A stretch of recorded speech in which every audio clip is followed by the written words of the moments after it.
السلام علیکم، بسم اللہ الرحمن الرحیم، اللہم انکا خلاق عظیم، انکا سمیع العلیم، انکا غفور الرحیم، انکا رب العرش العظیم۔ اللہم صلی علی سیدنا مولانا محمد بعدد من صلی وسام، اللہم صلی علی سیدنا مولانا محمد بعدد من قاد وقام۔ معزز ناظرین و شرکاء، آپ کا شکریہ کہ آپ اس پروگرام میں شریک ہو رہے ہیں، اور یہ خیراتی اداروں اور دینی مدارس کے مالیاتی معاملات کے حوالے سے ہے۔ ہمارے جو عنوانات اور موضوعات ہیں وہ یہ کہ خیراتی ادارے سے مستفید ہونے والے دونوں شعبوں کے اعداد و شمار۔ شعبہ پہلا جو شعبہ ہے وہ این جی اوز اور ناٹ فار پروفٹ آرگنائزیشن ہے، اور دوسرا جو ہے وہ دینی مدارس ہیں۔ نمبر 2، غیر ملکی اعانت کے معاملے کی خصوصیت جو سپریم کورٹ کے فیصلے کے بعد سامنے آیا ہے، یا سپریم کورٹ کی ہیئرنگ کے بعد سامنے آیا ہے، اور مدارس کے رجسٹریشن کے بعد کے تقاضے، اور 7 ایز یعنی فائدہ مند تنظیموں کے ساتھ بنیادی اصول۔ ہمارے پروگرام کا مقصد یہ ہے کہ حقدار کو حق کے ساتھ پہنچنے کے سلسلے میں ہم آپ کی رہنمائی کریں، کچھ تربیت کریں، کچھ مزید ایکسرسائز کریں، تاکہ آپ حق کے ساتھ حقدار کو پہنچا دیں۔ حق جو آپ کو کسی نے دیا ہے، حقدار وہ ہے جو اس کا مستحق ہے، اور حق کے ساتھ یعنی جو پل آپ نے بنایا ہے، اس پل کے اندر اتنی قوت ہو کہ وہ ایک جگہ سے دوسری جگہ چیزیں پہنچا دیں، اور بیچ میں کوئی خلط ملط نہ ہو، اور بیچ میں کوئی چیز دریا میں نہ گر جائے۔ کہتے ہیں کہ اس حوالے سے ہمارے لیے بہت اہم ہے کہ ہم ایماندار رہیں، اور ایماندار نظر بھی آئیں، اور ہمارے معاملات بھی اس بات کا ثبوت دیں کہ ہم ایماندار ہیں۔ یعنی ہمارے سرکمسٹانسز، ہمارے ایونٹس، ہمارے ڈاکومنٹس، ہماری ایکٹیویٹیز، اور ہمارا برتاؤ اور ہمارا رہن سہن بھی اس بات کا ثبوت دے کہ ہم ایماندار ہیں۔ ایماندار کے معاملے میں جو عمومی باتیں کہی جاتی ہیں وہ یہ ہے کہ ایماندار وہ ہے جسے موقع نہ ملے، اور جسے موقع ملے پھر بھی ایماندار رہے، وہ ولی کی طرح ہے۔ تو دیکھیں ہمارا معاملہ کیا ہے کہ جب موقع ملتا ہے تو ہم کوئی ہیلا بہانہ تو نہیں کر لیتے۔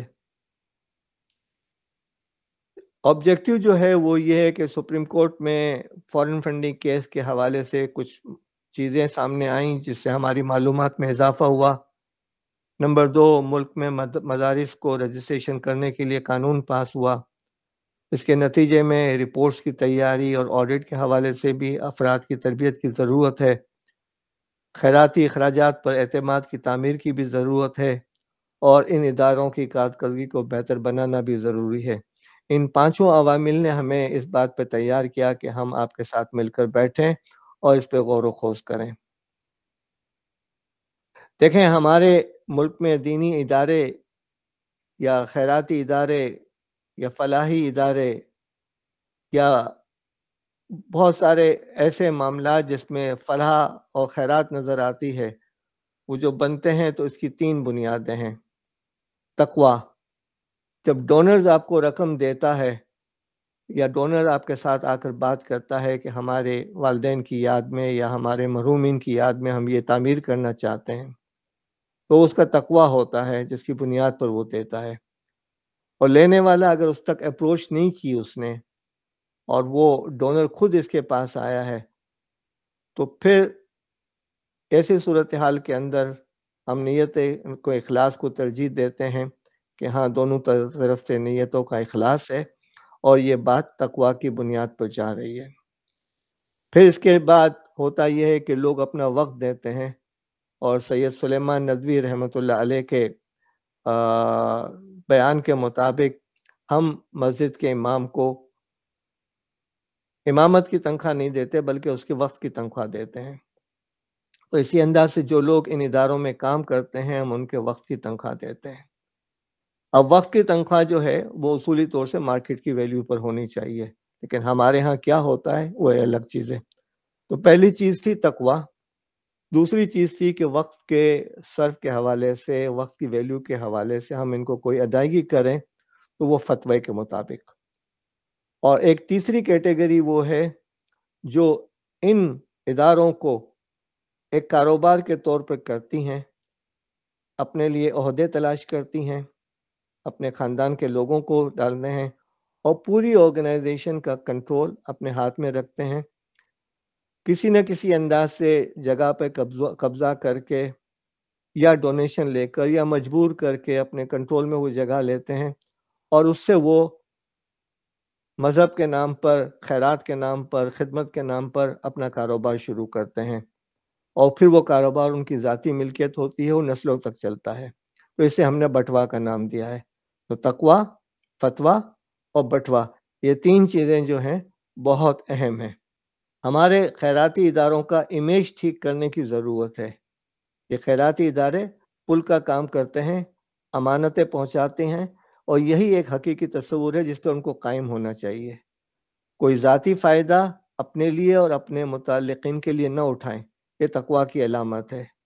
لوگ اعتماد کرتے ہیں اور بھروسہ کرتے ہیں، اور ڈونر جو ہے جن لوگوں پہ اعتماد کرتے ہیں ان کو رقم دے کر رسید بھی نہیں مانگتے، اور دنیا بھر میں خیرات کے نام پر اربوں ڈالر کے معاملات ہوتے ہیں۔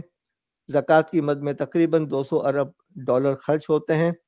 چند افراد کے ہاتھ میں یہ ادارے ہائی جیک ہو جاتے ہیں اور بعض افراد کے توسط سے خاندانوں اور گاؤں کے لوگوں کی زندگیاں بدل جاتی ہیں۔ عمومی طور پر یہ ادارے خاندان کی نسلوں میں قیادت کو منتقل کرتے رہتے ہیں۔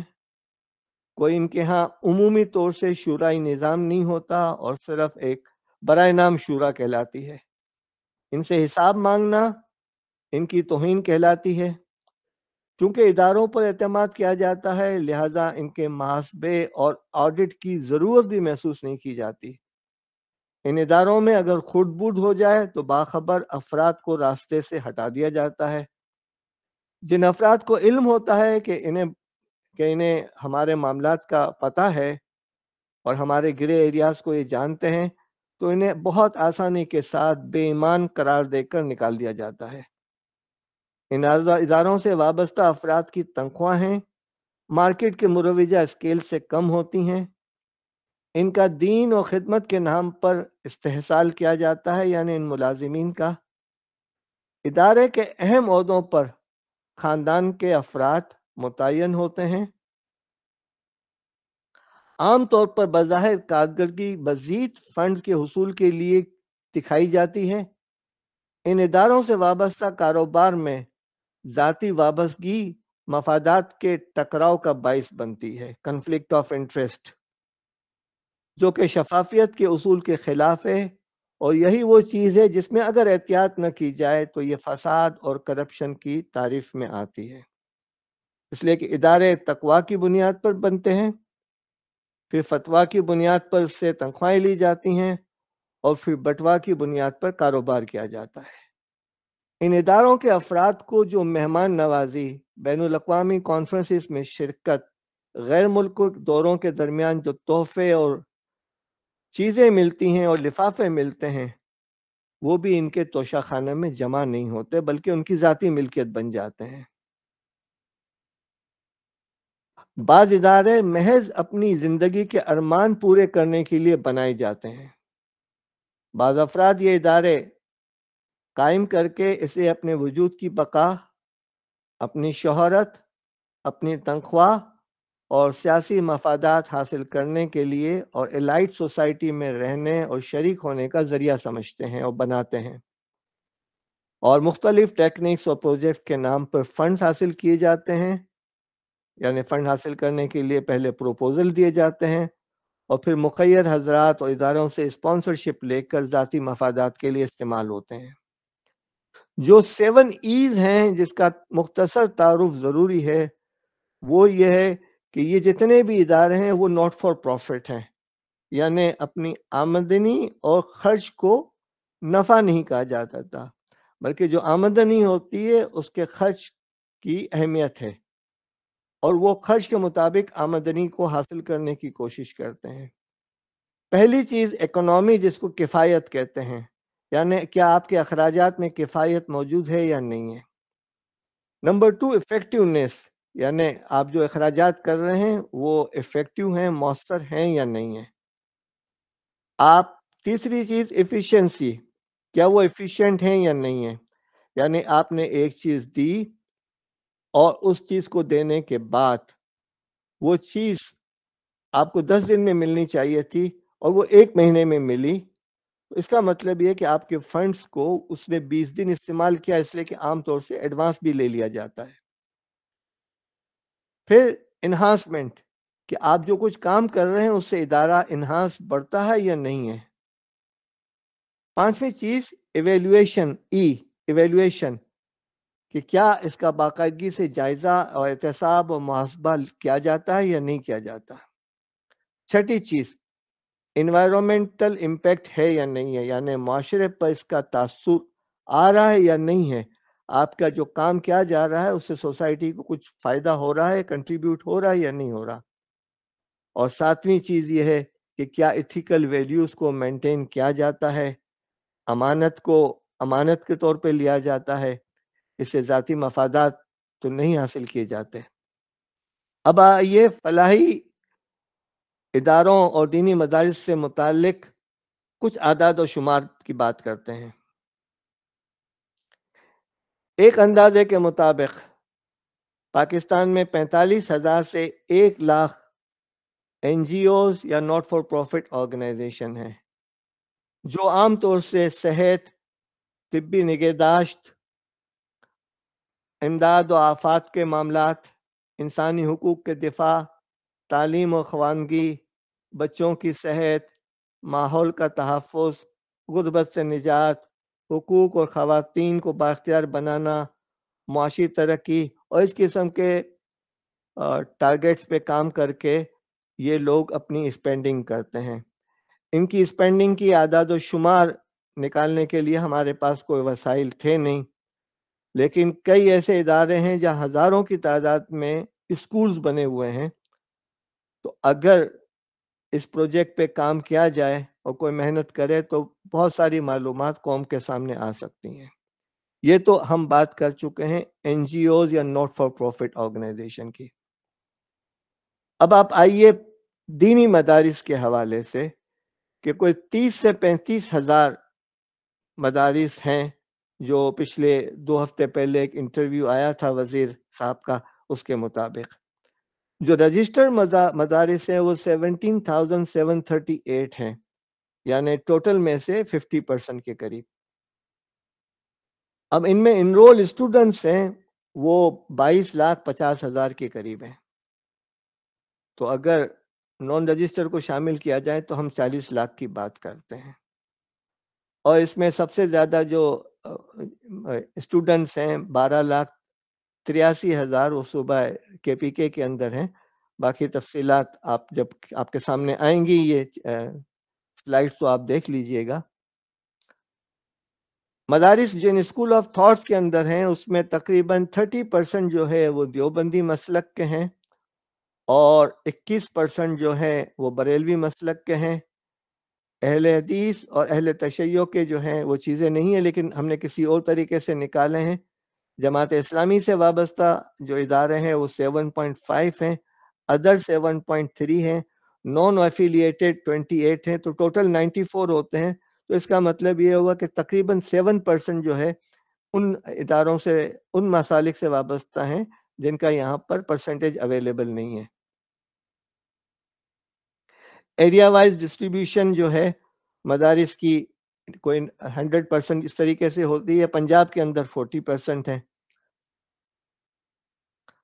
اب ہم نے ایک اندازہ نکالنے کی کوشش کی کہ یہ جو تعداد بتائی گئی ہے یہاں پر آپ کو مدارس کی 17,738 کی، اس پہ ہم نے کیلکولیشن کیے کہ اگر 200 روپے یومیہ خرچ ہوتے ہیں تو 73,000 روپے فی بچہ جو ہے سالانہ خرچ ہوں گے۔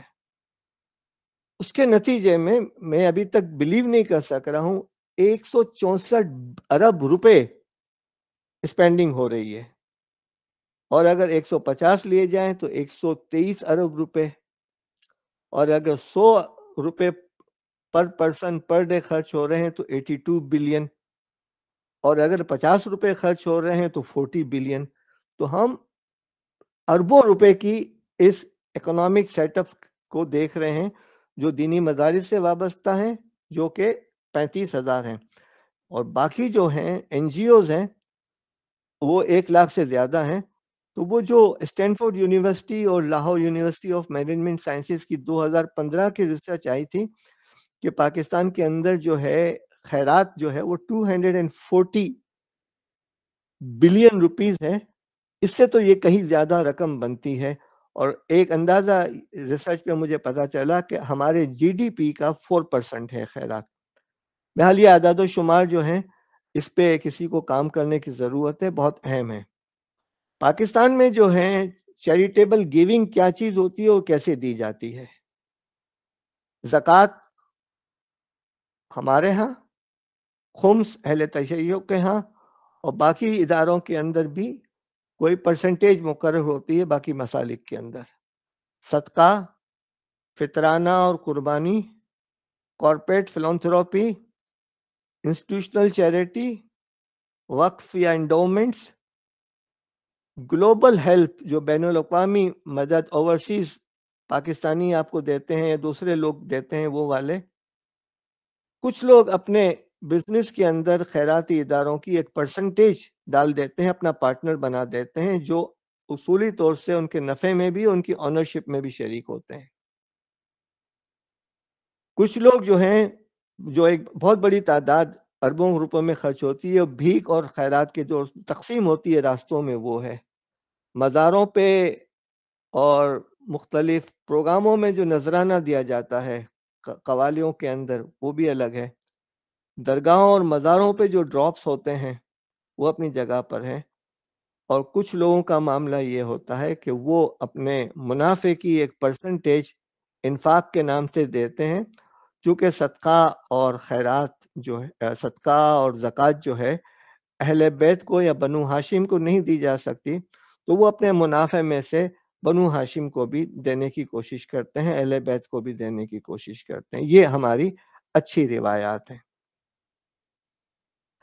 اب یہ جو آمدنی کے مداری جو ذرائع ہیں وہ تو ہمارے پاس آ گئے ہیں، لیکن یہ جاتے کہاں ہیں، خرچ کہاں ہوتے ہیں؟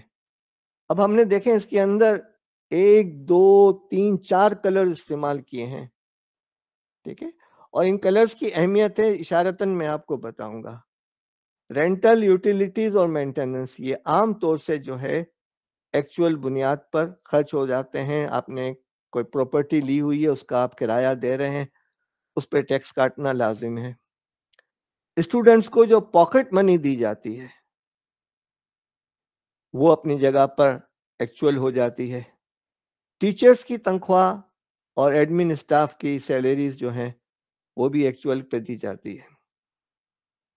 لیکن ان اداروں کے ساتھ جن لوگوں نے اس کو ڈیمڈ آنرشپ بنا لیا ہے، یعنی تصوراتی ملکیت بنایا ہوا ہے، ان کا ایگزیکٹو کمپنسیشن، اور جو تعلیمی اداروں کے اندر جو ٹرسٹ بنے ہوئے ہیں وہ اپنے لوگوں کو کنسلٹنسی فیس جو دیتے ہیں، یہ وہ ایریا ہے جس پہ غور کرنے اور توجہ کی ضرورت ہے.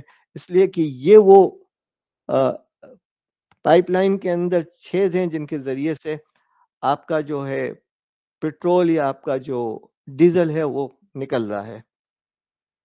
باقی ان اداروں کے اندر جو سہولیات فراہم کی جاتی ہیں، جس میں food and catering, transportation, uniform اور کلودنگ اور بکس، ان چیزوں میں غالب امکان ہے کہ لوگ اپنے قریبی جاننے والے رشتہ داروں اور جہاں ذاتی مفادات کا ٹکراؤ ہوتا ہے ان کو یہ دیے جاتے ہیں، اور ان سے ڈاکومنٹڈ فائدہ نہ ہو رہا ہو لیکن انڈاکومنٹڈ کوئی نہ کوئی فائدہ ہو سکتا ہے، ممکن ہے. اسی انداز سے اس سے کم لیول پہ جہاں گنجائش یا خطرات ہیں، واٹ کین گو رونگ ہیں، وہ ایکوپمنٹ کی پرچیزز ہیں، travelling and tours by leaders ہیں، سیکورٹی کاسٹ ہے، اور فنڈ کلیکشن اور اینول پروگرامز کے جو ایونٹس ہوتے ہیں اس میں جو مفادات کے ٹکراؤ ہوتے ہیں، یہ بھی اہم ہے.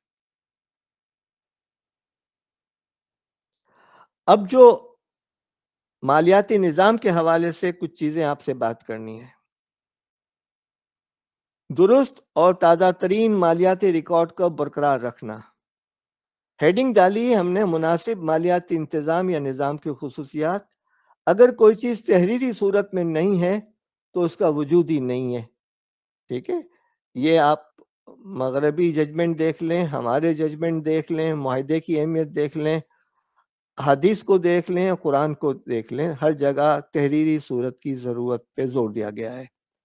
تو درست اور تازہ ترین مالیاتی ریکارڈ کو برقرار رکھنا، مختلف منصوبوں اور مقاصد کے لیے فنڈز کو الگ الگ رکھنا، یعنی زکوٰۃ، خمس، خیرات، صدقات، قربانی، یہ الگ الگ فنڈز ہیں، اس کو الگ رکھنا، ملا نہ دیا جائے.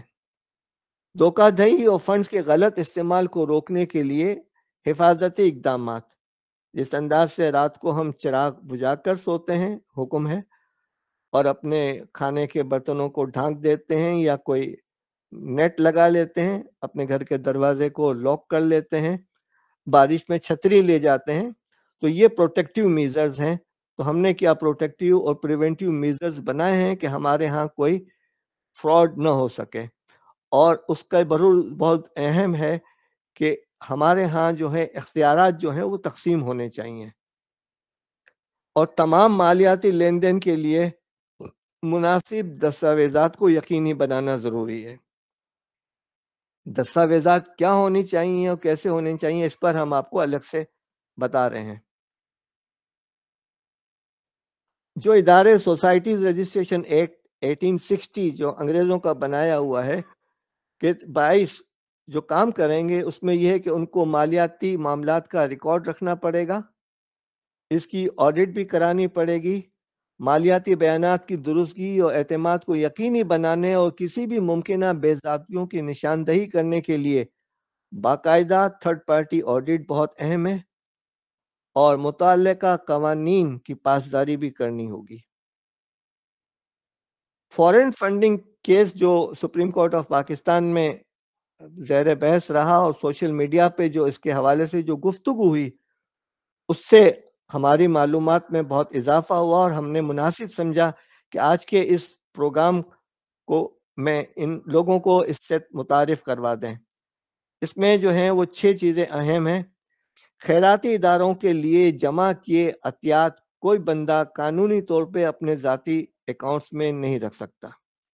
اب آپ کو علم ہوگا کہ پاکستان سے باہر ہمارے افراد جو ہیں وہ ان خیراتی اداروں کے لیے فنڈ جمع کرتے ہیں، اور فنڈ جمع کرنے کے بعد جو ہے وہ ڈائریکٹلی یہاں پاکستان کے اکاؤنٹ میں ٹرانسمٹ ہونے کی بجائے حوالوں اور دوسرے طریقوں سے جو ہے کہیں اور پہنچتے ہیں، اور بہرحال وہ امانت جو ہے وہ کسی جگہ پر رہ جاتی ہے، پارک ہوتی ہے، اور پھر وہ اس کا ظہور ہوتا ہے، اور اس سے کیا فائدہ اٹھایا جاتا ہے وہ ہمیں نہیں پتا. خیراتی فنڈ کی غیر قانونی طور پر ذاتی اکاؤنٹس میں منتقلی بھی غیر قانونی ہے، آپ نہیں رکھ سکتے. قانونی طور پہ کسی رفاہی یا فلاحی ادارے کے لیے $5,000 مالیت کے عطیے سے زیادہ، یعنی تقریباً 14.5 روپے کے عطیے سے زیادہ رقم وصول ہونے پر حکومت وقت کے اداروں کو مطلع کرنا ضروری ہے. خیراتی ادارے کے نام پر غیر قانونی ذرائع سے رقوم کا حصول غیر قانونی ہے. دشمن اور غیر تسلیم شدہ ملک کے حساس جاسوس اداروں کے عہدیداران سے رقم کا حصول بھی غیر قانونی ہے.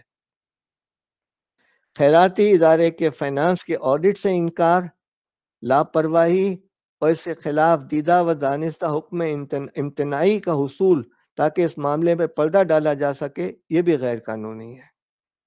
تو لہٰذا جتنے بھی ہمارے فلاحی ادارے ہیں، اور فلاحی اداروں کی میں تشریح کر چکا ہوں کہ میرا مطلب کیا ہے، جو لوگوں کے امانتوں سے خرچ کرتے ہیں، ان کے لیے یہ لازم ہے.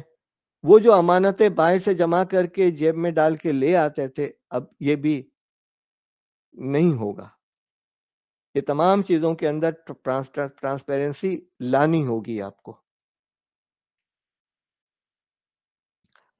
اب سوسائٹیز رجسٹر ایک میں، جس میں دینی مدارس کو رجسٹر ہونا ضروری ہے، اور باقی جو ادارے جو 4 فارمز کی رجسٹریشن ہے اس کے اندر جو وابستہ ہیں، ان کے لیے بھی اب ضروری ہے کہ وہ سالانہ آڈٹ کروائیں گے، مالیاتی رپورٹنگ ہوگی، سالانہ رپورٹیں پیش کرنی ہوگی، ٹیکس کے قوانین کی تعمیل ہوگی، یعنی ان کی آمدنی پہ تو ٹیکس نہیں ہوگی لیکن ادائیگیوں پہ ٹیکس کا معاملہ ہے، اس کے حوالے سے آپ اپنے ٹیکس کنسلٹنٹ یا قانونی مشیران سے رابطہ کر لیں۔ غیر ملکی فنڈنگ کے معاملات ہیں، اور شفافیت اور جواب دہانہ اسٹائل جو ہے، اپنے معاملات کو صاف و شفاف رکھنا بہت ضروری ہے۔ اب غیر ملکی فنڈز کی آمد جو ہے اکنامک افیئرز ڈویژن کے ساتھ رجسٹریشن ضروری ہے۔ فورن کنٹریبیوشن ریگولیٹر ایکٹ کے تحت پاکستان کے جو تقاضے ہیں اس کو آپ پڑھ لیں، انٹرنیٹ پہ مواد اویلیبل ہے۔ آپ کے معاملات شفاف ہوں اور جواب دہی کا آپ کو انڈرٹیکنگ دینی ہوگی، آپ کی سیاسی سرگرمیوں پہ پابندی ہوگی اور آپ کی مذہبی سرگرمیوں پہ پابندی ہوگی۔ اب آئیے خیراتی اداروں کا مالیاتی یا حفاظتی کنٹرول۔ یہ وہ چیزیں ہیں جو آپ کے اعتماد کو بحال کرتی ہیں۔ اگر آپ کسی ریسٹورنٹ میں جاتے ہیں اور آپ کو ان کے کچن میں جانے کی اجازت ملتی ہے تو وہ اعتماد کا ایک ذریعہ ہے کہ کچن کو آپ دیکھیں اور صاف ستھرا ہوتا ہے۔ لیکن اگر آپ کو کچن میں جانے کی اجازت نہیں ملے تو آپ کا اعتماد کم ہو جاتا ہے۔ اسی انداز سے خیراتی اداروں کا جو مالیاتی حفاظتی نظام ہے وہ ہونا بھی چاہیے، اور لوگوں کو آپ یقین بھی دلائیں کہ آپ کس انداز سے کر رہے ہیں۔ یعنی اجازت اور منظوری، یعنی اتھارٹی جس کے پاس سے وہ آپ کو اپروول دے رہا ہے یا نہیں دے رہا۔ یہ نہ ہو کہ اپروول تو ہو لیکن اس کی اپروول ہو جس کی اتھارٹی نہ ہو۔ تو یہ چیزیں جو ہیں وہ دغابازی کی زمرے میں آ سکتے ہیں۔ ٹھیک ہے، اپروول اور اتھارٹی کے حوالے سے ہم نے 5 سلائیڈز بنائی ہیں، وہ صرف ایک نظر میں آپ کو دکھا دیں گے، جب آپ کو شیئر ہوں گی تو آپ کو اس کا فائدہ ہو سکے گا۔ منظوری کی درجہ بندی یعنی میٹرکس کہ کس لیول کے اخراجات کو کون منظور کرے گا اور کس رقم کو کون منظور کرے گا۔ فرائض کی علیحدگی، یعنی جو شخص فنڈ جمع کرتا ہے لوگوں سے وہ کیش بک نہیں بنائے گا۔ تو یہ فرائض کی علیحدگی جو ہے نا وہ ڈسٹریبیوشن آف ڈیوٹیز کا معاملہ ہے۔ ریکارڈ رکھنا، بجٹ کی نگرانی اور اس کا کنٹرول، مخصوص اخراجات کی اقسام کے لیے اندرونی کنٹرول، اندرونی آڈٹ اور آزاد آڈٹ، ٹیکنالوجی اور آٹومیشن، قوانین اور ضوابط کی تعمیل۔ قوانین وہ ہے جو گورنمنٹ نے بھیجے اور ضوابط وہ ہے جو آپ نے خود بنا ہے، یا ممکن ہے آئندہ ہمارے دینی اداروں اور وفاق المدارس اور تمام مسالک کا بھی ایک مشترکہ ادارہ ہے، وہ اپنے طور سے کوئی کام کرتے ہیں اور وہ اس قسم کے قوانین اور ضوابط بنتے ہیں کہ دینی اداروں اور این جی اوز کو کس انداز سے کام کرنا چاہیے۔ جس انداز سے کمپنیز ایکٹ کے تحت آرٹیکل آف ایسوسیشن کی ایک ٹیمپلیٹ بنی ہوئی ہے، اس انداز سے ان کی بھی ایک ٹیمپلیٹ بن سکتی ہے۔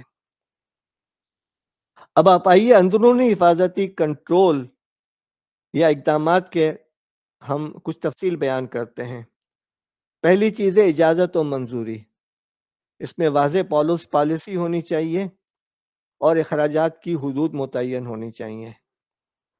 منظوری کی درجہ بندی، یعنی اخراجات کی قدر یا نوعیت کی بنیاد پر اور اس کی دستاویزات کے کس ڈاکومنٹ کی بنیاد پر آپ دیں گے۔ کوئی ایکسپینڈیچر کرنا ہے تو اس کی فیزیبلٹی ہے یا نہیں ہے۔ فرائض کی علیحدگی، یعنی دھوکہ دہی کے خطرے کو کم کرنے کے لیے یہ ضروری ہے۔ اخراجات کی اجازت، پروسیسنگ اور ادائیگی کے فرائض کو الگ کریں۔ ریکارڈ رکھنا اور ریکنسیلیشن بنانا، بینک ریکنسیلیشن اسٹیٹمنٹ ریگولرلی بنائیں۔ قابل وصول رقم جہاں ہے، لوگوں نے کمٹمنٹ کیے ہوئے ہیں، پلیجز کیے ہوئے ہیں، اس کی انوینٹری آپ کے پاس ہونی چاہیے۔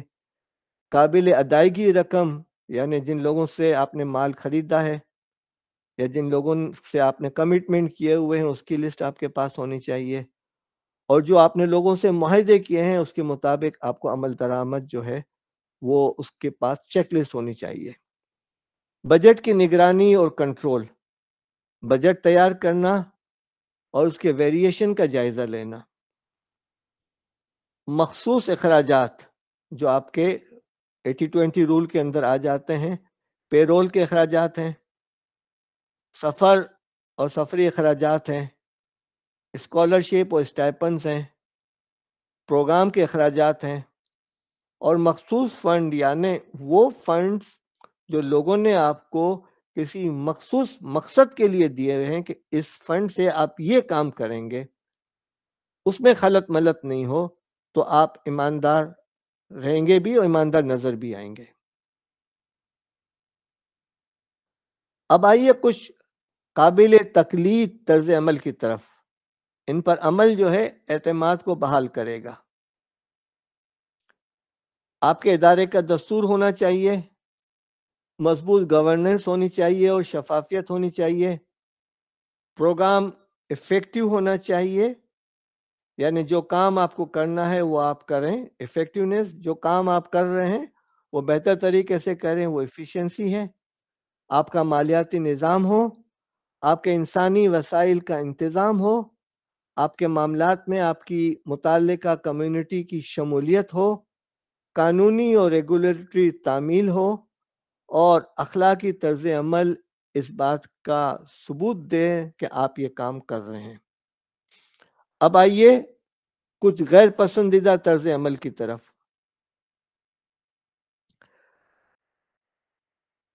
دیکھیں ہم نے اس کا جو ڈائریکشن ہے ایرو کی وہ نیچے کی طرف رکھی ہے. شفافیت کا فقدان، فنڈز کی مس مینجمنٹ، ویک گورننس، واضح پالیسیوں کا فقدان، جواب دہی یا احتساب کا فقدان، دلچسپی رکھنے والے افراد کی ناکافی شمولیت، اخلاقی معیارات کو نظر انداز کرنا، ناکافی پروگرام انتظامیہ نے جو پروگرام آپ بنا رہے ہیں اس کے لیے انتظامیہ نہیں ہے، افراد کی صلاحیت سازی کو نظر انداز کرنا، اس لیے کہ اگر افراد کی صلاحیتوں کو آپ اجاگر کریں گے تبھی تو آپ کا نمبر 2 بنے گا، قانونی اور ریگولیٹری تقاضوں کو نظر انداز کرنا، پائیداری کی نظر اندازی. اب آئیے ادائیگیوں کے حوالے سے ایک ٹیکنیک ہے جو آپ کو بتا رہے ہیں اور آپ سب کے لیے جو بھی شخص ادائیگی کر رہا ہے اس کے لیے بہت اہم ہے، اور اس کا ہم کریڈٹ جو دیتے ہیں وہ ہمارے government college of commerce economics کے پروفیسر سید امام اشرف سزواری صاحب کو، جنہوں نے ہمیں یہ چیز بتائی تھی. میرے ذہن کے اندر یہی آ رہا ہے، وہ ہے اباؤ، ABOVE. کسی بھی قسم کی ادائیگی سے پہلے اپنے آپ سے یہ سوالات کریں. اے، کیا یہ اپرووڈ ہے؟ اور کیا اپروول کے ساتھ وہ بندہ جو اپروو کر رہا ہے اس کو اتھارٹی ہے یا نہیں ہے؟ یعنی آپ بھی اگر کوئی چیز سائن کر رہے ہیں تو آپ دیکھیں کہ آپ اتھارٹی ہیں یا نہیں ہے. اتھارٹی ہیں تو پھر آپ دیکھیں کہ آپ کی اپروول لمٹ کتنی ہے. بی، بینیفٹ ٹو آرگنائزیشن، کیا اس خرچ کرنے سے آپ کی آرگنائزیشن کو فائدہ ہوگا یا نہیں ہوگا. او، آنرشپ اینڈ یوٹیلائزیشن، کیا آپ یہ جو خرچ کر رہے ہیں اس سے ادارے کو آنرشپ ملے گی اور کیا آپ اس کو یوٹیلائز کریں گے یا آپ کے پاس رائٹ نہیں ہے. اور اگر یہ سبسکرپشن ہے تو اس کا بھی وضاحت ہونی چاہیے، اور اگر آنرشپ ہے تو اس کی بھی وضاحت ہونی چاہیے، کرایہ ہے تو اس کی بھی وضاحت ہونی چاہیے. پھر کیا وی، ویلیو فار منی ہے یا نہیں ہے، یعنی جو آپ خرچ کر رہے ہیں وہ اکنامیکل ہے، افیکٹو ہے، ایفیشنٹ ہے، 3 ایز. اور اس کا ای یعنی ایویڈنس، کیا وہ سفیشینٹ اور اپروپریٹ ہے یا نہیں ہے. یہ چیز آپ کے لیے بہت اہم ہے ادائیگیوں کے حوالے سے، خاص کر جو لوگ خیراتی اداروں سے وابستہ ہیں یا فلاحی اداروں سے وابستہ ہیں یا دینی مدارس سے وابستہ ہیں، وہ اس چیز کو پیش نظر رکھیں. اب کچھ اور مشورے ہیں، وہ ہیں مالیاتی معاملات کے حوالے سے، آمدنی کے حوالے سے. جو رقم جمع ہو اور جو شخص جمع کر رہا ہے، چونکہ اب جو ہے وہ بینکنگ ملکی پیمانے پر آپ کسی بھی برانچ میں جمع کرا سکتے ہیں، آپ کے پاس اکاؤنٹ نمبر ہو، تو اپنے سفیروں کو اور اپنے فنڈ کلیکٹر کو ہدایت کریں کہ وہ رسید براہ راست آمدنی جو ہے وہ براہ راست بینک میں جمع کر دیں اور اس کی ڈپازٹ سلپ آپ کو واٹس ایپ کر دیں، اور جو رسیدیں ایشو کی ہیں اس کی بھی تفصیل آپ کو بتا دیں۔ رسید بکس جو چھپتی ہیں آپ کے ہاں اس کو کنٹرول میں رکھیں، جس کو رسید بکیں دے رہے ہیں اس کا کنٹرول رکھیں، اس میں سے جو رسیدیں استعمال ہوئی ہیں اس کا کنٹرول رکھیں، اور جن رسیدوں سے جو آمدنی آئی ہے اس کی میچنگ کریں اپنے گوشواروں کے ذریعے سے، تو پھر آپ کے لیے آسانی ہوگی۔ جو رسید بک ایشو ہوئی ہیں اس کا فالو اپ کریں، اور جو اب استعمال نہیں ہو رہی ہیں اس کو واپس لینے کی کوشش کریں۔ ادروائز آپ کا اگر رسید بک آپ نے واپس نہیں لی تو آپ کا کنٹرول ختم ہو گیا۔ فنڈ جمع کرنے کی مہم کا بجٹ بنائیں۔ جو لوگ فنڈ جمع کرنے کے لیے آپ کے سفیر کے طور پہ جا رہے ہیں ان کو آپ ایڈوانس دے دیں، اور کوشش کریں کہ وہ براہ راست اپنی رقم نہ نکال لیں، اپنا کمیشن نہ نکال لیں، یا سفارتی جو ان کو آپ نے عاملین زکوٰۃ کے طور پہ آپ ان کو جو پرسنٹیج دیتے ہیں وہ براہ راست نہ نکالیں، پل رقم جمع کریں کہ جتنی رسیدیں آئی ہیں وہ رقم جمع کریں، اور اس کے بعد آپ ان کے اکاؤنٹ میں پیسے ٹرانسفر کر دیں تو وہ ایک الگ چیز ہے۔ آمدنی اور اخراجات کے ماہانہ گوشوارے بنائیں، اور اپنے ڈونرز کو باقاعدگی سے حسابات پیش کریں، یعنی ڈونرز کو مطمئن کرنا ضروری ہے کہ آپ نے جو دیے تھے اخراج پیسے، آپ اگر ان کے نام کی وضاحت نہیں کرنا چاہتے یا وہ منع کرتے ہیں تو ABCD کر کے بھی دیا جا سکتا ہے، لیکن دینا بہت ضروری ہے۔ اب اس کی مزید تفصیل، جب آپ چندہ باکس چندہ باکس کو تالا لگائیں، اور اگر آپ نے 4-5 چندہ باکس لگائے ہیں تو ایک ایک چندہ باکس کو الگ الگ وقت میں کھولیں، یعنی ایک ہی نشست کے اندر پہلے سب سے ٹاپ والا چندہ باکس ہے اس کو کھولیں، پھر دوسروں کو، اور پھر فنڈز کی الگ الگ تخصیص ہو جائے گی۔ اپنے چندہ باکس کو تالا لگائیں، افراد کی موجودگی میں تالا کھولیں، جو رقوم جمع ہوئی ہیں اور جن مدات میں جمع ہوئی ہیں ان کی شیٹ بنائیں، اس رقم کی رسید مدات کے لحاظ سے جاری کریں لوگوں کے سامنے، رقم کو براہ راست یعنی انٹیکٹ بینک میں جمع کرائیں، اور مختلف مدات کے تحت آمدنی اور خرچ کا ماہانہ حساب بنائیں اور نوٹس بورڈ پر لگائیں۔ جب بھی کوئی رقم دے اس رقم کو گن لیں اور اس کی رسید فوری جاری کریں۔ ہمارے ہاں یہ چیز نہیں ہوتی، ہوتا یہ ہے کہ آپ دے رہے ہوتے ہیں تو لوگ جیب میں پیسے رکھ رہے ہوتے ہیں، اور دوسرے دن پوچھتے ہیں کہ اچھا رسید بک میں لے آیا ہوں، آپ نے کتنے پیسے دیے تھے؟ تو یہ جو چیزیں، آپ چاہے لاکھ متقی اور ایماندار ہوں لیکن لوگوں کے اندر جو ہے نا آپ کے متعلق بدگمانی پیدا ہو سکتی ہے، میں کہہ رہا ہوں ہو سکتی ہے۔ اسی انداز سے چندہ باکس کے اندر سے آپ نے تالے کو توڑ کے اپنی جیب میں ڈال دیا اور گھر لے گئے، یہ نہیں ہے، آپ کو لوگوں کے سامنے لانا ہوگا تاکہ ایماندار رہیں اور ایماندار نظر بھی آئیں، ورنہ آپ بدگمانی کو دعوت دیں گے۔ اب آئیے آگے، اہم عوامل جو ادارے کی ترقی کے لیے ضروری ہیں۔ یہ جو ہیں 8 کریٹیکل ایریاز ہیں رفاہی اداروں کے اندر، یعنی گورننس اور accountability, financial management, procurement and resource management, programme management and beneficiary protection, human resources management, risk management and security, information management and communication, resource mobilisation and sustainability. یہ تمام چیزیں ہیں جس پر ہمارے ملک میں تربیت کی ضرورت ہے، اور جو لوگ ان اداروں سے وابستہ ہیں انہیں سوچنا چاہیے کہ ان معاملات میں کیسے ہم اپنے آپ کو اسٹرانگ کریں۔ اب اداروں سے وابستہ اختیارات اور منظوری کے معاملات، جس کا میں نے اشارہ کیا تھا کہ 5 سلائیڈز بنائی ہیں، وہ میں 1 یا 2 سلائیڈ دکھا کر آگے بڑھوں گا،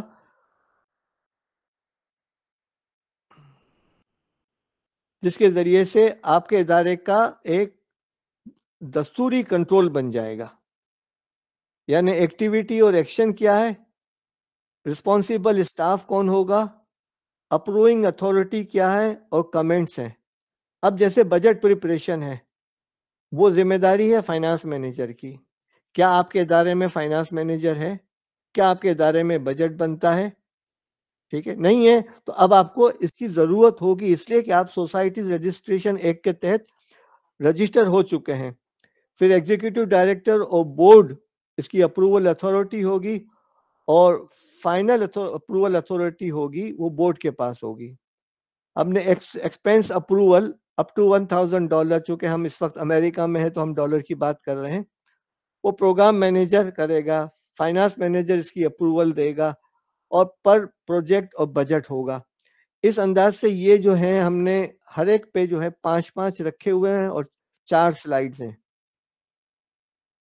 چونکہ یہ پریزنٹیشن جو ہے آپ کو انشاءاللہ ہم پہنچا دیں گے، جیسے سنین صاحب نے وعدہ کیا ہے، تو آپ کو آسانی ہو جائے گی انشاءاللہ. Major asset purchases, executive director, finance committee must be included in capital plan. یہ وہ تمام چیزیں ہیں جس پہ ہمارے ملک میں تعلیم و تربیت کی بہت ضرورت ہے.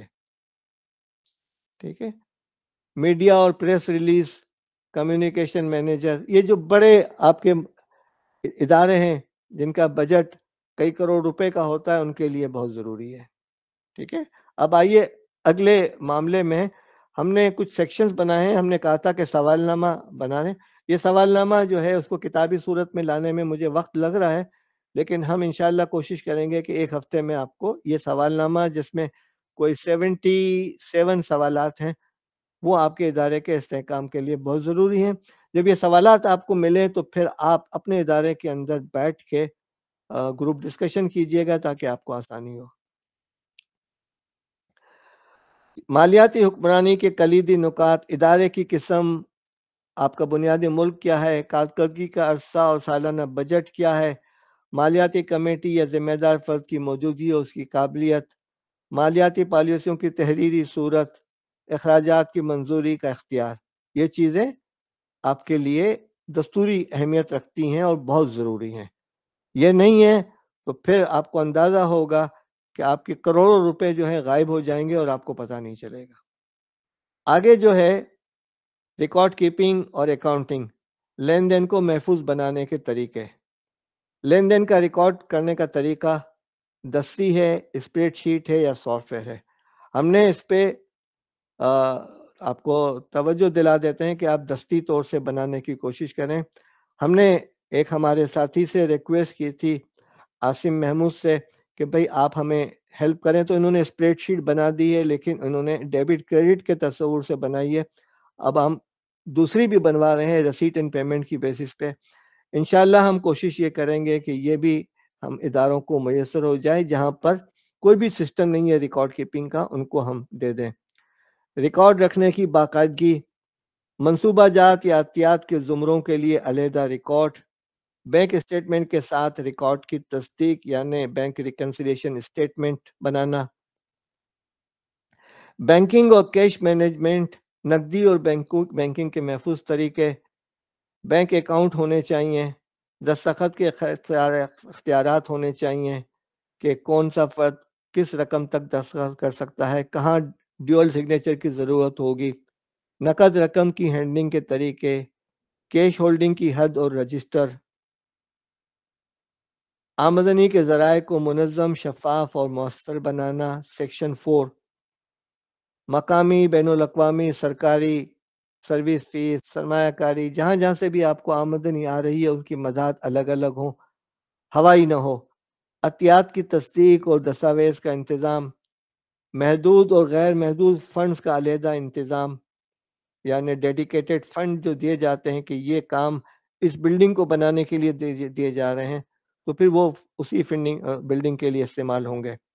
رسیدوں کا اجراء اور واپسی پہ کنٹرول، عطیہ دندگان کے لیے مختلف ادائیگی کے ذرائع. اب اخراجات کو مؤثر اور شفاف طریقے سے منظم کرنا، وہ ہم نے آپ کو ای اکنامی، ایفیکٹونیس، ایفیشنسی بتایا، وہ یاد رکھیے. 7 ایز کو یاد رکھیے اور ABOVE کو یاد رکھیے، ایباؤ کو. اب ان چیزوں کو ذہن میں رکھتے ہوئے اسے دیکھنے کی کوشش کریں. اہم اخراجات کے زمرے اور تخمینی فیصد ہونی چاہیے. وہ اخراجات ادارے کے مشن اور پابندیوں سے ہم آہنگ ہوں۔ اخراجات کی معاون دستاویزات جو ہونی چاہیے اپروپریٹ اور ایڈیکویٹ، ٹھیک ہے، یعنی آپ اگر کوئی مشین خرید رہے ہیں تو وہ مٹھائی کی دکان کی رسید نہیں ہونی چاہیے اس کے اوپر، اور پاکستان میں ایسا ہوتا ہے۔ اہم خریداریوں کے لیے عمل کیا ہے اور ہنگامی اخراجات کا انتظام کیسے ہوگا؟ بجٹ اور مالیاتی منصوبہ بندی،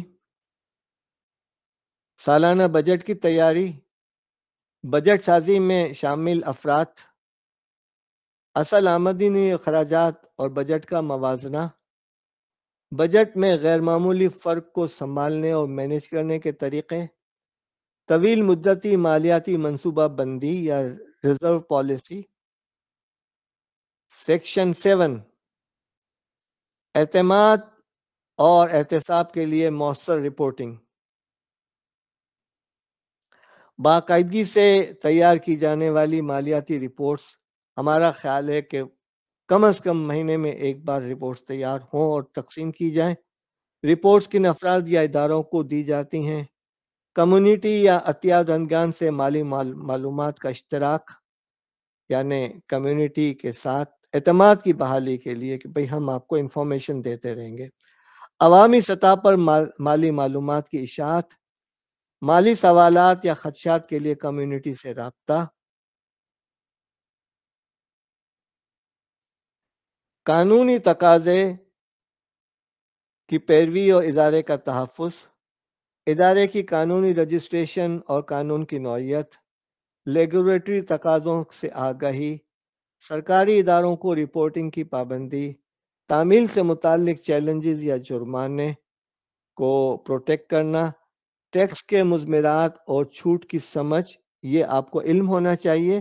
اور اگر اس ملک کے اندر 1 لاکھ کے قریب این جی اوز ہیں اور 35,000 دینی مدارس ہیں اور پاکستان میں 1 لاکھ سے زائد وکلاء ہیں، تو اب وکلاء کا اور اکاؤنٹنٹس کا کام بڑھ سکتا ہے اگر وہ تعاون کے لیے تیار ہوں اور ایک مناسب فیس چارج کریں، اور ادارے اپنی بہتری کے لیے جو ہے ان کی مشاورت لیں، تو جو ہے ان کو استحکام مل جائے گا۔ یہ جو این جی اوز اور دینی ادارے جو ہیں وہ قلعے بنے ہوئے ہیں اور ریاستیں بنی ہوئی ہیں، اس سے ہٹ کر آپ کو نکلنا ہوگا کہ بھئی آپ ہمیں کوئی پوچھنے والے نہیں ہوتے کہ آپ کس دن سے ہمارے پوچھنے والے ہو۔ یہ کلچر اب چینج ہونے کی ضرورت ہے۔ ادارے کی مالی حفاظت کے لیے بنیادی اقدامات، فرائض کی تقسیم اور علیحدگی، گریڈ بنا لیں کہ کیا کیا کام ہے، کون کون کرے گے، ٹھیک ہے۔ کوشش کریں کہ آپ کے اہم معاملات میں، یعنی مالیات پر، پرچیزنگ پر، ہیومن ریسورسز پہ آپ کے داماد، بھانجے، بھتیجے وہ نہ ہوں، ٹھیک ہے۔ پروفیشنل لوگ موجود ہوں تو ٹھیک ہے، ادروائز جو ہے آپ کے ادارے کا اعتماد مجروح ہو سکتا ہے۔ مالی بد انتظامی کی روک تھام اور شناخت، آڈٹ کا عمل اور اس کی باقاعدگی، سب سے اہم مالی خطرات کی پہچان کہ واٹ کین گو رونگ، کہ کیا رونگ ہو سکتا ہے۔ اور ہم یہاں تو بڑی آسانی کے ساتھ بیانات دے دیتے ہیں، آپ کا ایک بیان بھی جو ہے آپ کے ادارے کو اونچا یا نیچا کر دے گا۔ اثاثوں اور سرگرمیوں کے لیے تکافل کوریج، اب ٹیکنالوجی کے استعمال کے حوالے سے یہ ہے کہ آپ ٹولز اور سافٹ ویئر استعمال کریں۔ ہم کوشش کریں گے کہ جو ایکسل شیٹ ہے وہ ہے، وقت آئے گا انشاءاللہ کہ ہم سافٹ ویئر بھی اویلیبل کرنے کی، یا کہاں سے مل سکے گا وہ آپ کو بتا دیں گے، ہیں آن لائن مل جائیں گے آپ کو۔ آن لائن عطیات کی وصولی اور پلیٹ فارمز، ڈیٹا سیکورٹی کے لیے اقدامات، مطلوبہ وسائل پر مبنی ٹیکنالوجی کا انتخاب، یہ چیزیں اب ضروری ہیں۔ اور اس بات کے بھی امکانات ہیں کہ اگر مالیاتی معاملات شفاف ہو گئے اور این جی اوز اور ادارے وہ سمجھتے ہیں کہ اب ہمارے جو ہے ان اداروں کے ساتھ کھانے پینے کا وقت، یعنی بٹوا والا کا وقت ختم ہو گیا، تو پھر وہ آپس میں جو ہے نا مرجر کرنے کی بھی کوشش کریں گے، دینی مدارس بھی مرج ہوں گے اور مرج کرنے بھی کوشش کریں گے۔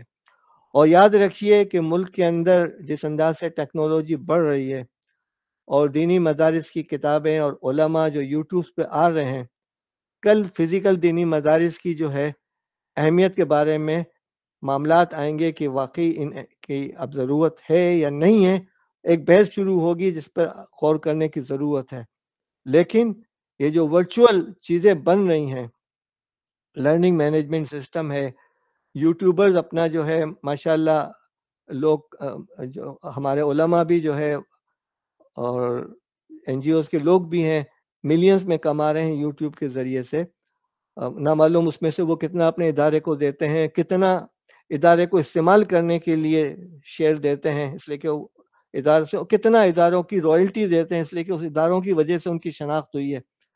تو یہ سب چیزیں جو ہیں وہ آئیں گی، تو ایک غالب امکان ہے کہ فزیکل مدرسوں کی جو ہے اہمیت پہ گفتگو کی جائے گی، اور لوگ کہیں گے کہ کیوں نہ ہم جو ہیں وہ ورچوئل مدارس بنائیں اور لوگوں کو اس کے اندر داخلہ دیں اور ایل ایم ایس بنائیں اور اپنی دینی کتابوں کو جو ہے نا آن لائن اویلیبل کریں۔ یہ ایک تھاٹ ہے، میری کوئی تجویز نہیں ہے، تھاٹ ہے جس پہ غور کرنے کی ضرورت ہے، اور آپ لوگ غور کیجیے گا۔ ڈیٹا سیکورٹی کے اقدامات، مطلوبہ وسائل پر مبنی ٹیکنالوجی کا انتخاب، شرعی اصولوں کے مطابق مذہبی فنڈز کا مؤثر اور شفاف استعمال۔ اب جو ہے زکوٰۃ کے معاملے میں مختلف اسکول آف تھاٹ ہیں کہ زکوٰۃ جو ہے وہ تملیک ہونی چاہیے، اور جب تک تملیک نہیں ہوگی وہ زکوٰۃ ادا نہیں ہوگی۔ تو پھر مختلف مدارس کے اندر جو ہے جب زکوٰۃ جمع ہو جاتی تھی وہ امانت ہوتی تھی، پھر اس زکوٰۃ کو اٹھا کر جو ہے آپ جو ہے اپنے طلباء کو دیتے تھے ایک کاؤنٹر پہ، اور طلباء اس کاؤنٹر سے جو ہے اس کی 50 70 80% جو بھی ہے مدرسے کی کمپلائنس کے لیے، فیس کے لیے، یونیفارم کے لیے، کھانے کے لیے دے دیتے تھے۔ تو ایک وہ طریقہ ہے۔ اب جو ہے انہی علماء نے جو کل تک تملیک کے زیادہ وہ پاسداران تھے، آج انہوں نے جو ہے وکالہ وقف کا ماڈل نکالا ہے، جس کے تحت جو ہے وہ جو زکوٰۃ جیسے اس فرد کے پاس آتی ہے جس کے پاس وکالت کے اختیارات ہیں، تو پھر وہ زکوٰۃ جو ہے وہ زکوٰۃ نہیں رہتی، وہ تحلیل ہو جاتی ہے، اور پھر وہ اپنی ثوابدید پہ استعمال کرتے ہیں۔ بہرحال یہ والا کام میں ریکویسٹ کروں گا کہ جو علماء دین ہیں اور جو فقہ ہیں وہ لوگوں کو اس حوالے سے سمجھائیں اور لوگوں کی رہنمائی کریں۔ یہ میرا کام نہیں ہے، لیکن میں نے اشارہ کر دیا اس طرف کو، ٹھیک ہے۔ ایک ادارے کے اندر باکس بنے ہوئے ہیں زکوٰۃ کے، خیرات کے، صدقے کے، فطرانے کے، فلسطین کے، تو اس کے جو پیسے جمع ہو رہے ہیں وہ الگ الگ کاؤنٹنگ کر کے جمع کر کے ان کی رسید بنائی جائے تو بہتر ہے۔ ادروائز آپ نے ان 5 ڈبوں سے پیسے لے کر اپنی جیب میں ڈال دیا کہ میں بینک میں جمع کرا دوں گا، تو پھر یہ شفافیت کے خلاف ہے۔ تو یہ 4 چیزیں یہاں پر تھیں۔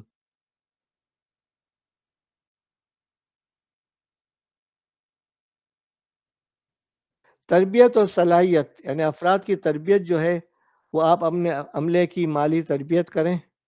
مالیاتی علم میں موجود سب سے بڑا خلا جو ہے وہ باتربیت افراد کی کمی ہے۔ تربیت کے لیے ترجیحی ذرائع، آن لائن ورکشاپ اور یہ چیزیں کریں، اور میں ان تمام افراد سے ریکویسٹ کرتا ہوں کہ جو ٹیکنالوجی کو جانتے ہیں، کرتے ہیں، اور وہ ادارے جنہوں نے پچھلے دنوں مجھ سے رابطہ بھی کیا تھا، ان سے میں ریکویسٹ کروں گا کہ وہ افراد کی تربیت کے حوالے سے مزید کچھ کام کریں اور اپنے یوٹیوب چینل پہ ان چیزوں کو اپلوڈ کریں۔ قیمتی مالیاتی موضوعات کی شناخت کریں اور ضروری وسائل جو تربیت کو بہتر بنا سکتے ہیں اس کی کوشش کریں۔ قوانین کی پابندی کے ساتھ محفوظ مالیاتی تبادلہ، بین الاقوامی فنڈز کی وصولی یا ترسیلی، منی لانڈرنگ کے قوانین، بین الاقوامی منتقلی میں درپیش مشکلات، ان کا حل تلاش کرنے کی کوشش کریں، اور ادارے کی مالیاتی استحکام کے لیے جو ہے منصوبہ بنائیں، قابل اعتماد آمدنی کے ذرائع تلاش کریں۔ ابھی سندھ کے اندر ایک مدرسے کے اندر جو ہے لوگوں نے کوشش کی، وہاں زراعت پہ توجہ دی، آمدنی پیدا کرنے والی سرگرمیوں کی طرف توجہ دیں۔ عطیات کی کمی کی صورت میں بنائیں، لوگوں کو ہنرمند بنائیں کہ وہ عالم دین بن کر نکلیں تو ہنر کے ساتھ نکلیں تاکہ علم کو جو ہے وہ اخلاص کے ساتھ پھیلا سکیں، اور جو دینی علم ہے وہ ان کا ذریعہ معاش نہ بنے بلکہ ذریعہ معاش کے لیے ان کے پاس ہنر ہو۔ مالیاتی استحکام کے لیے اپنائی جانے والی حکمت عملیاں۔ مالیاتی چیلنجز جو سوال نامے میں شامل نہیں تھے، ہم کوشش کریں گے کہ ان پہ گفتگو ہو جائے، نظر آ جائے، اور مستقبل کے لیے آپ اپنے اداروں کو تجاویز و مشورہ دیں۔